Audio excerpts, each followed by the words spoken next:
एक कंपनी में कामयाबी का जश्न मनाया जा रहा है। रात के 12 बज चुके हैं। शराब का दौर चल रहा है। मालकिन ने इतनी शराब पी ली है कि उसे होश ही नहीं है।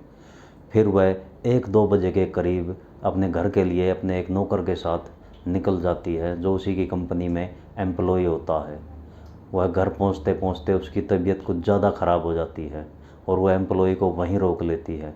रात को वो दोनों एक ही बिस्तर पर सो जाते हैं और उनके बीच शारीरिक संबंध बन जाते हैं।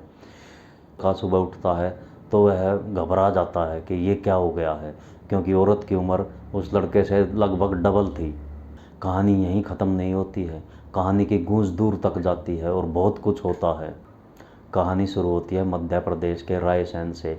वहाँ एक गरीब परिवार का लड़का विजय नौकरी की तलाश में अंबिकापुर आ जाता है और अंबिकापुर में एक स्टील की फैक्ट्री में इंटरव्यू के लिए चला जाता है। कंपनी की मालिक होती है महालक्ष्मी। महालक्ष्मी किसी से फ़ोन पर बात कर रही होती है, तभी विजय वहाँ पर पहुँच जाता है। फ़ोन पर बात करते करते महालक्ष्मी एकदम खुश हो जाती है, उछल पड़ती है कि उसे कोई नया ऑफ़र, कि उसकी कंपनी को कोई नया टेंडर मिल गया था। महालक्ष्मी विजय का इंटरव्यू लेती है, उससे कुछ ज़्यादा पूछताछ नहीं करती और उसको नौकरी पर रख लेती है। जैसे ही विजय के कदम कंपनी में पड़ते हैं, कंपनी दिन दुगनी रात चौगुनी तरक्की करने लग जाती है। मालकिन को ये लगता था कि ये हमारा लक्की एम्प्लॉय। फिर एक दिन आता है कि कंपनी की मालकिन महालक्ष्मी अपने सारे एम्प्लॉइयों के लिए एक पार्टी रखती है और पार्टी में विजय भी आता है।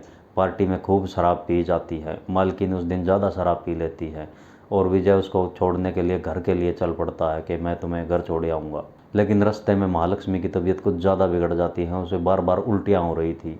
वह विजय को अपने पास ही रख लेती है। विजय उसकी कपड़े बदलवाने में भी मदद करता है। ये मदद विजय को भारी पड़ गई। दोनों ने थोड़ी थोड़ी शराब पी रखी थी। मालकिन ने कुछ ज़्यादा शराब पी रखी थी। दोनों एक ही बेड पर सो जाते हैं और हम बिस्तर हो जाते हैं। पूरी रात संबंध बनाते हैं और फिर वहीं सो जाते हैं। जब सुबह विजय उठता है तो वो घबरा जाता है कि ये क्या हो गया है। मालकिन उसको कुछ पैसे देती है और उसका मुंह बंद कर देती है।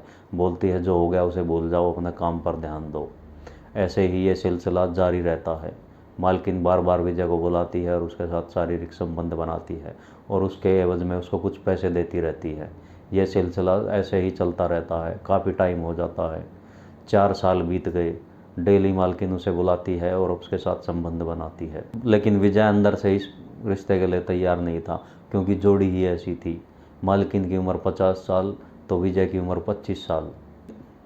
देखते देखते 4 साल बीत गए, लेकिन एक दिन विजय कंपनी से छुट्टी लेकर अपने घर जाने के लिए निकलता है और फिर वापस ही नहीं आता। अपना फ़ोन भी बंद कर लेता है।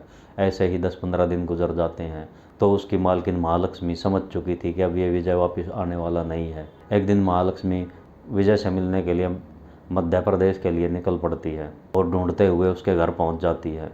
विजय दूर से अपनी मालकिन को देख के छत पे से कूदकर भाग जाता है, लेकिन उसकी मालकिन उसके घर चली जाती है। अब परिवार वालों को तो पता नहीं था कि इनके बीच का रिश्ता है। वो मालकिन को अच्छी तरह से प्यार से रखते हैं कि आओ जी विजय आ जाएगा। विजय लेकिन आने वाला नहीं था। शाम हो गई, विजय नहीं आया। मालकिन वहीं रुक जाती है। अगला दिन बीत गया, विजय फिर भी नहीं आया।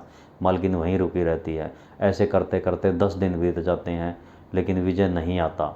जब विजय नहीं आता तो मालकिन को गुस्सा आ जाता है। वह उसके परिवार वालों को सारी बात बता देती है कि मैंने और विजय ने शादी तो नहीं की है, लेकिन हम शादीशुदा हस्बैंड वाइफ की तरह ही 4 साल से अपनी ज़िंदगी बिता रहे हैं और विजय को बुलाओ नहीं तो मैं उसके खिलाफ़ केस कर दूंगी।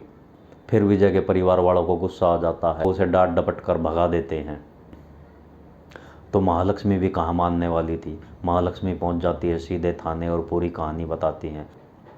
पुलिस वाले पूरी कहानी सुनकर रिपोर्ट लिखने में आनाकानी करते हैं तो महालक्ष्मी एसपी और डीएसपी के पास पहुंच जाती हैं। फिर एसपी साहब महालक्ष्मी को तसल्ली देकर के हम इस पर उचित कार्रवाई करेंगे, वापस अंबिकापुर भेज देते हैं। लेकिन ये घटना अब इन दो परिवारों के बीच की घटना नहीं रही। सोशल मीडिया, अखबार, न्यूज़, हर जगह ये बात आग की तरह फैल चुकी थी और चारों तरफ इसकी गूंज सुनाई दे रही थी। इस घटना से यही सीख मिलती है कि जोड़ी बराबर के लोगों में बनाई जाती है। दोस्तों, ये कहानी यहीं ख़त्म होती है। अगर आपको ये वीडियो पसंद आई हो तो वीडियो को कर दीजिए लाइक और चैनल को कर दीजिए सब्सक्राइब। धन्यवाद।